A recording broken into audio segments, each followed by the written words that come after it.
Dieu a-t-il un corps? Qu'en penses-tu? Je suis Perline de Trésor du Ciel. Alors, c'est bientôt Noël et on parle de la naissance de Jésus.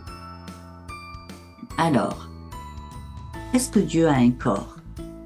Je t'ai déjà expliqué que Dieu est un esprit. Mais je vais te dire un mystère très compliqué.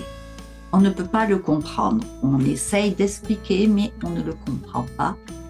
C'est que Dieu, il y a un seul Dieu, un seul. Mais ce Dieu a trois personnes. Donc le Père, Dieu le Père, qui a tout créé. Dieu le Fils, c'est le même Dieu. C'est Jésus, Jésus-Christ. Et Dieu, le Saint-Esprit, c'est toujours le même Dieu. Des fois, on essaye d'expliquer avec l'eau. L'eau, elle peut être liquide pour la boire, ça peut être un glaçon, ça peut être de la vapeur, mais c'est toujours la même eau. Alors, ce n'est pas une excellente explication, mais ça peut t'aider un petit peu. Alors, Dieu est esprit. Il vit dans son royaume, d'accord? Mais il peut être partout en même temps. Ça, c'est la puissance de Dieu. Qu'est-ce qui s'est passé avant Noël? Noël n'existait pas depuis toujours, d'accord?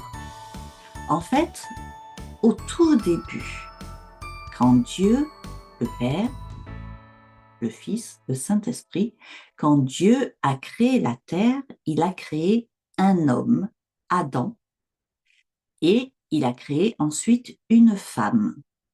D'accord? À partir du corps d'Adam, il a créé une femme, Ève. Malheureusement, quelque temps après, Ève a écouté le diable et elle a péché. Ça veut dire qu'elle a désobéi à Dieu. Il vivait dans un très beau jardin où il y avait une seule interdiction, c'était de manger d'un fruit sur un arbre. Et ce jour-là, Ève a désobéi à Dieu, elle a mangé ce fruit. Et c'est comme ça que le péché est entré dans le monde. Mais Dieu avait créé Adam en premier et il l'a choisi pour être le chef de la famille, de sa femme, de ses enfants et de toute la création, tous les animaux, toutes les plantes, il devait s'occuper de tout. Donc, pour Dieu, Adam est le responsable du péché. Le péché est entré dans le monde par Adam, pas par Ève, même si c'est elle qui a commencé, parce que après Adam a aussi désobéi, il a aussi mangé de ce fruit.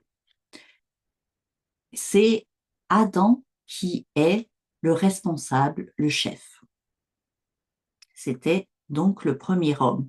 Et à partir de ce jour, tous les êtres humains, tous les bébés qui sont nés ont ce péché dans le cœur.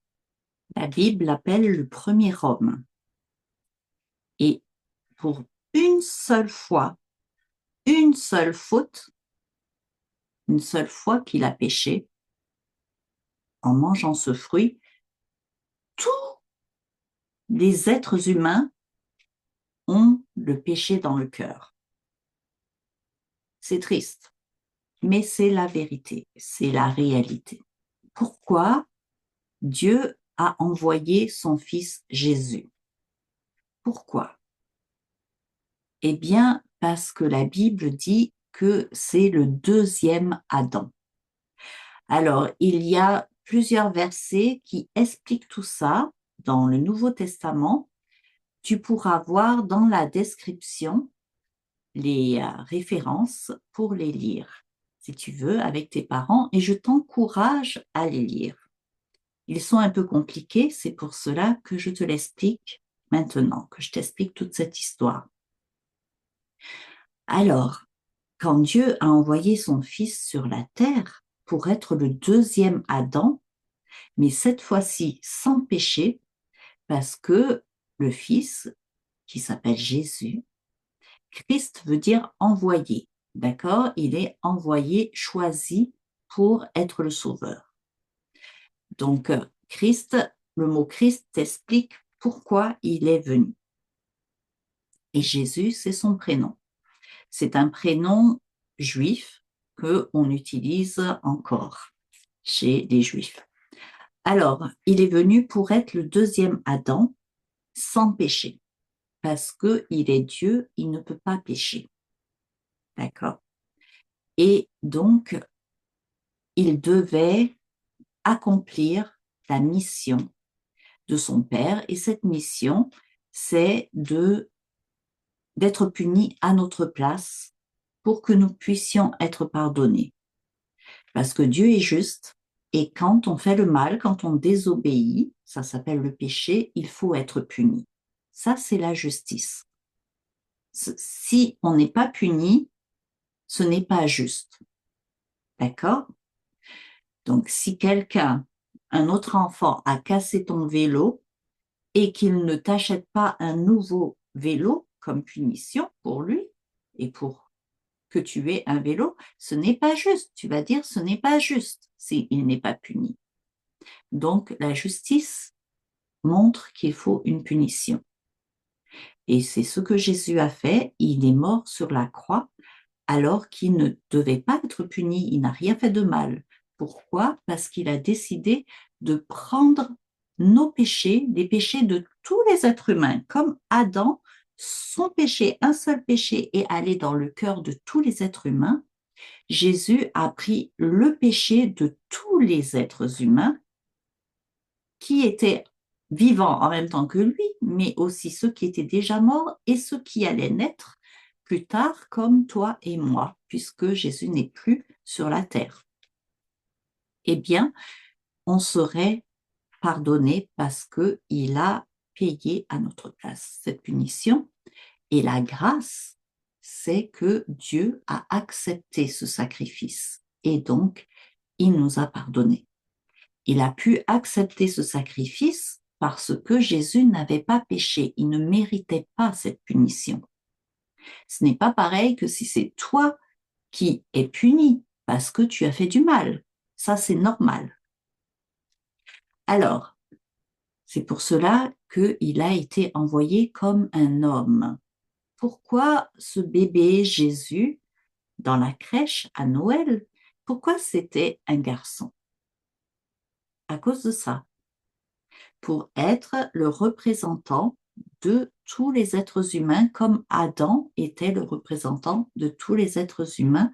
C'était un homme. Le premier être humain était un homme, donc le responsable. Le deuxième responsable devait aussi être un homme. Et il fallait être un homme chez les Juifs pour pouvoir enseigner la Bible. Donc voilà pourquoi c'était un petit garçon et pas une petite fille. Pourquoi un bébé? Pourquoi il n'est pas venu comme ça, comme un adulte, directement et qu'il est mort sur la croix? Pourquoi il est venu comme un bébé? Tu sais, quand tu as mal au ventre et que ton maître, ton professeur ne te croit pas, ou bien ton parent, ton papa, ta maman ne te croit pas, tu dis, ah, tu n'es pas à ma place. Si tu étais à ma place, eh bien, tu saurais que c'est la vérité, que j'ai très mal au ventre. Donc, tu vois, on est compris, on se sent compris quand quelqu'un peut se mettre à notre place. Jésus est venu comme un bébé. Pourquoi? Parce que il a été un bébé comme tous les autres bébés, il a été un petit garçon comme tous les autres petits garçons, un adolescent comme tous les autres adolescents, un jeune homme, un adulte. Donc, il pouvait se mettre à la place de tout le monde. Il est mort jeune, mais il pouvait se mettre à la place de tout le monde. Tu sais où il est né? Il est Dieu. Il est le plus riche qui existe. Il est Dieu. Mais il a choisi de venir sur la terre dans une crèche. La crèche, c'est l'endroit, la mangeoire, l'endroit où les animaux mangent. D'accord? C'est pas extraordinaire, hein? C'est pas une assiette en or. D'accord? C'est où on met de la paille pour les animaux. Et la maison où il était, eh bien, c'était une étable, la maison des animaux, parce qu'il n'y avait pas de place. Il y avait beaucoup de monde à Bethléem dans cette période parce que c'était pour faire quelque chose de spécial, d'accord? C'était dans le pays, il fallait se faire inscrire, se faire recenser. Ça veut dire que chaque personne devait retourner dans sa ville ou dans son village pour écrire son nom, pour dire moi je suis né ici. Et donc Joseph était de Bethléem, ils sont allés à Bethléem. Et comme il y a eu beaucoup de monde, il n'y avait plus de place dans les hôtels, ni dans les maisons des familles. Alors, ils ont trouvé juste une étable et Marie, la maman de Jésus, a eu son bébé. Dans une étable, ils l'ont couché dans la mangeoire des animaux, la crèche où on met la paille. Alors, c'était l'endroit le plus pauvre. D'accord? Lui, le roi de tout l'univers, il est venu sur la terre comme le plus pauvre, dans une crèche. Et pourquoi? Eh bien, comme ça, personne ne peut dire non plus, ah, mais Jésus, il ne peut pas me comprendre parce que lui, il était riche. Non, il était très pauvre. Et toute sa vie, il a été très pauvre. Donc, il ne nous a pas appris à chercher la richesse et les choses merveilleuses de l'argent, de l'or, des trésors.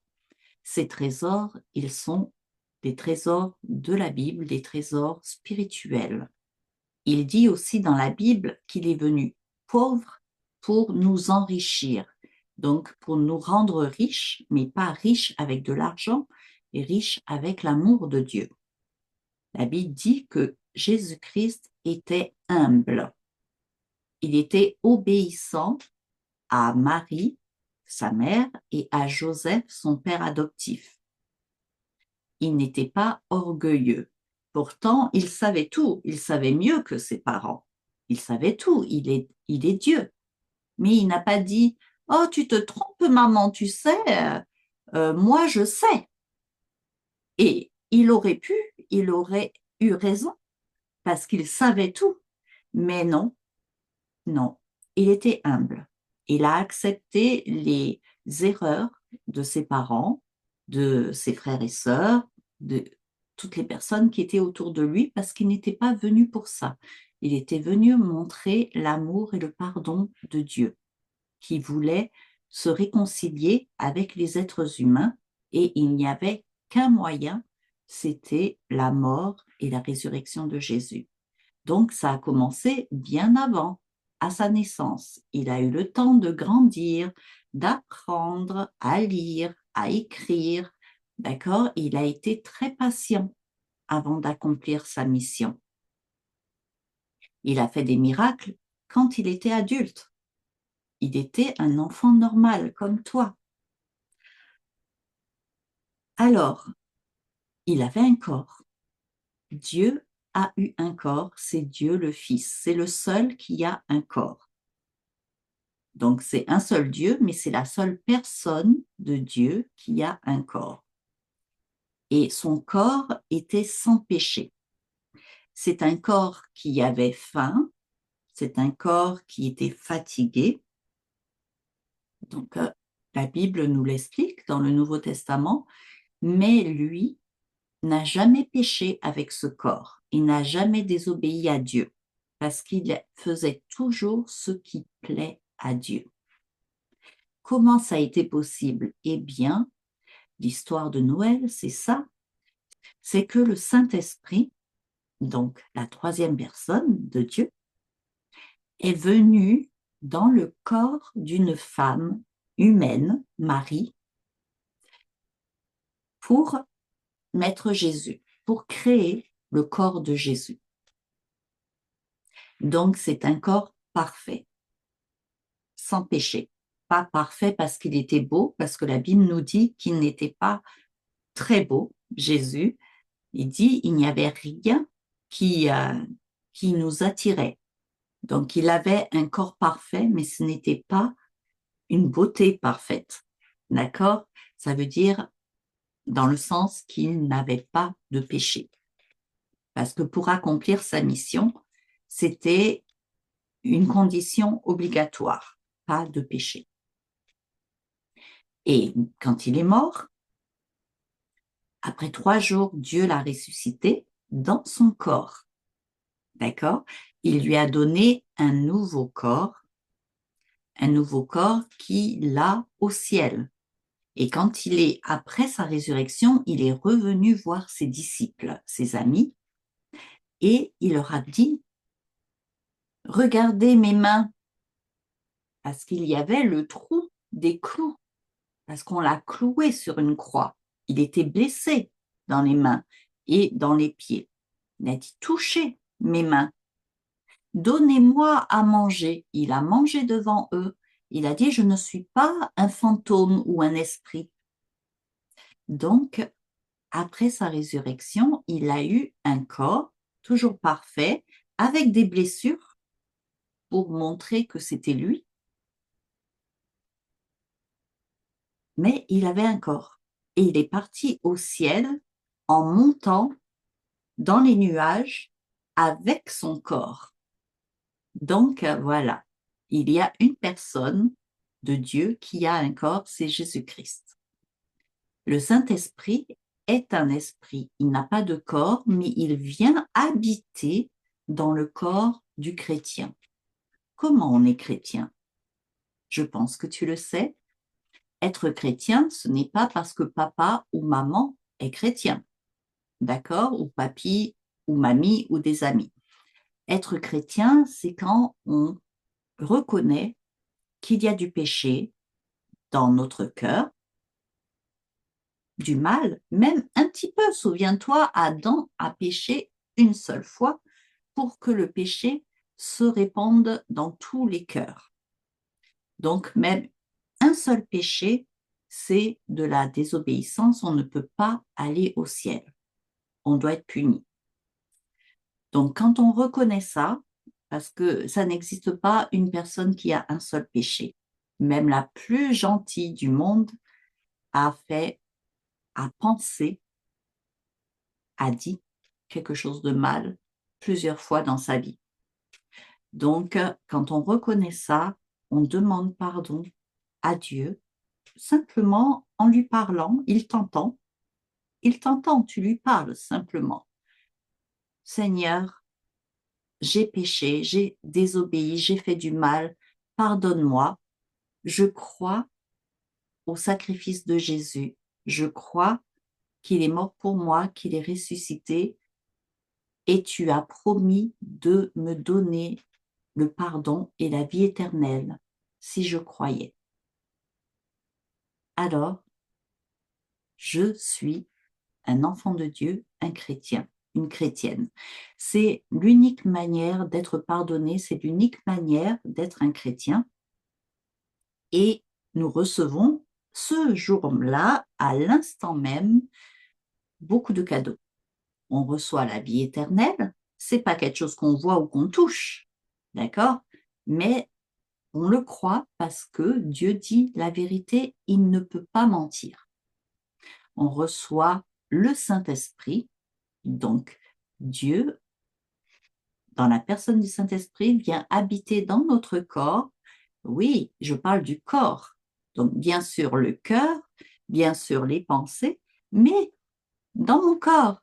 Il va utiliser mes mains, il va utiliser mes pieds, il va utiliser mes pensées, mes yeux, ma bouche pour faire ce qui plaît à Dieu comme Jésus faisait, pour nous donner la force pour ça, pour nous aider dans nos prières, parce qu'on ne sait pas comment il faut prier et ce qu'il faut dire correctement. Eh bien, le Saint-Esprit amène nos prières à Dieu, le Père. Donc, le Saint-Esprit nous enseigne, nous apprend à comprendre la Bible, à connaître Jésus chaque jour. Plus tu lis la Bible et plus tu le connais. Quand tu n'es pas chrétien, quand tu n'as pas le Saint-Esprit, tu peux lire la Bible, mais ce sera un livre un peu mystérieux, un peu compliqué, et tu ne vas pas comprendre les choses spirituelles, les choses que Dieu veut réellement te dire. Il faut le Saint-Esprit pour ça. Donc voilà ce qui s'est passé pour Jésus à Noël. Et on a un mot pour ça, ça s'appelle l'incarnation. Dieu qui a pris un corps.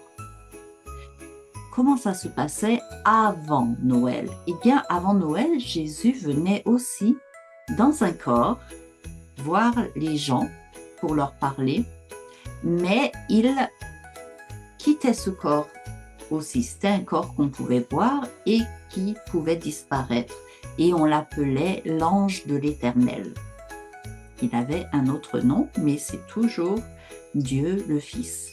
Quand il est venu sur la terre à Noël, parce que Noël, ça veut dire naissance. À partir de Noël, le corps que Jésus a eu, ce sera un corps qui a été nouveau à sa résurrection, mais les gens ont pu le reconnaître, d'accord? Ils l'ont reconnu surtout avec ses blessures dans les mains et quand il leur a parlé. Mais c'est un corps qu'on peut toucher. Et celui-là, il le garde pour toujours, pour l'éternité. Donc quand on va voir Jésus un jour, parce que les chrétiens verront Jésus un jour, puisqu'il nous a promis dans ses cadeaux, de vivre avec lui pour toujours. Un jour, ça viendra et nous irons au ciel, nous aussi. D'accord? Donc, c'est fini pour aujourd'hui. À mercredi prochain. Au revoir.